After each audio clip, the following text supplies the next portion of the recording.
Hello everyone, welcome to Viveka Service Society's Nirman, a capacity building institute.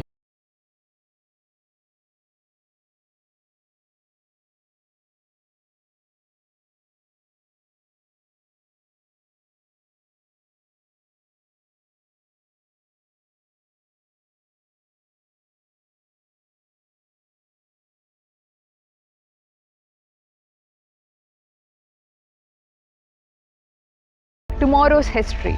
Whatever we are living today is an effect of yesterday's cause.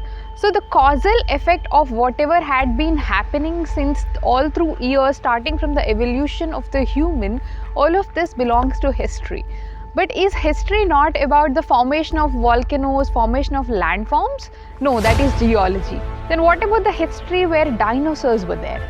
When dinosaurs existed, what about the evolution of dinosaurs? Was that history? No, that's paleontology. What about excavations? What about inscriptions? What about reading of all of these things? Is that history? No, that's archaeology. What about human relations? How human interactions have been handled throughout all these years? What is that? That is sociology. So therefore, we're going to cover history in a very different manner than how you've studied till now. So let's make history interesting for everyone. Let's go forward. If you're interested, subscribe with our channel so that you can watch the further videos. Thank you so much.